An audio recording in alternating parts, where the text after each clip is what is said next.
Welcome back, guys. This is another S-feg video, and right here, right now, I'm showing you one of my little quick build generators I made. Right, how this thing basically works is it's five steam dynamos attached to a lead hardened energy cell, and this hardened energy cell supplies a wood farm powered by sewers and stuff. The wood comes in, gets turned straight into charcoal, which then goes into these dynamos and creates a surplus of power. And it's pretty slow to start, but after a while it fills itself up, backlogs up, and then it fills both of the cells I've got on it. I could have the bloody resident cells and expand this 10 times over. I've just got that much, but this was originally going to be for starters. You could still call this your first power supply. So let me just quickly show you how to make it. Right, so assuming you've watched my boiler setup video, you know how to make the tree farm, which is basically 4 sewers with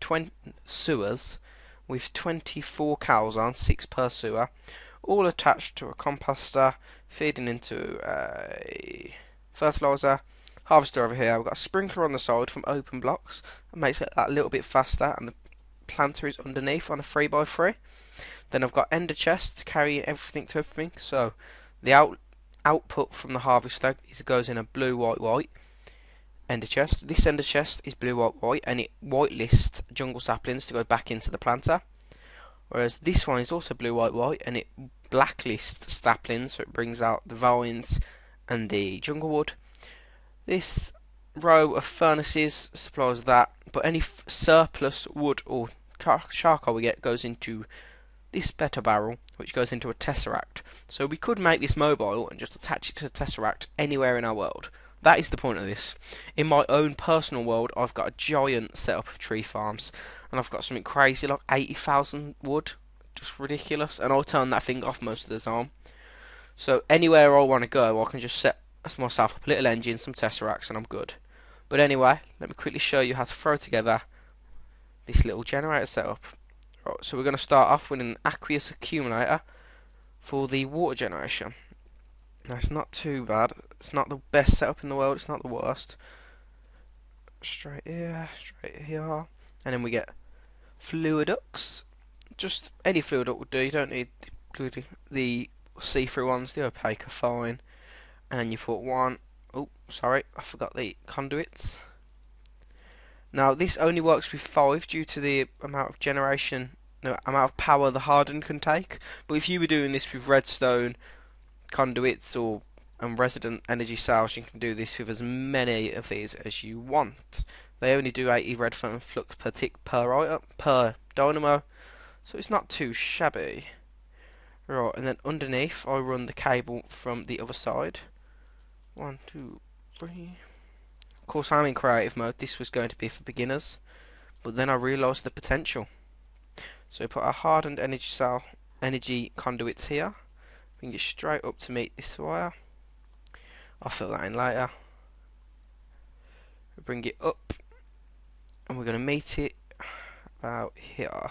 And now we're going to get an energy cell. Give me 1 minute. Energy. And we're going to use hardened again. Now what we'll do is we'll clear all of these. Tell a lie, we're not going to clear all of them. We're just going to make this into an input, and the face will be the output. And then we're going to need our item ducts. Give me a minute. Our impulse item ducts. We didn't have to use impulse originally, but I've been using them so much they'll do. We attach them over from the last storage, unless we were going to use the tesseract. But this is just simpler because it's already here. So we're going to bring it over on top of our dynamos, and this should start giving them coal in 1 moment. Once it makes its way over here. Give me a moment. Yep, why am I not getting it? Right, I'm definitely going to have to upgrade these to impulse. Give me a minute. It was fine using on their own, but impulse item ducts are definitely needed when expanding.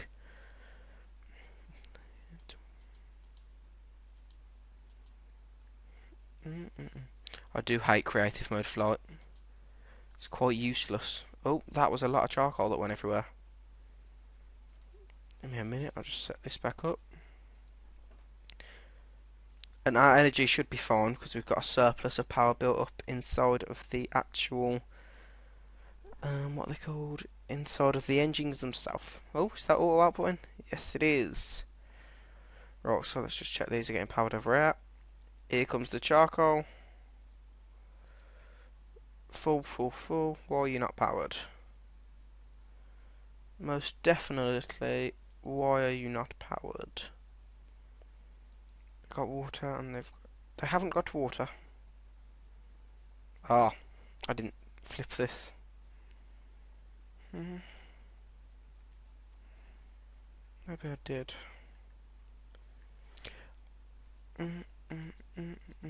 Give me 1 minute.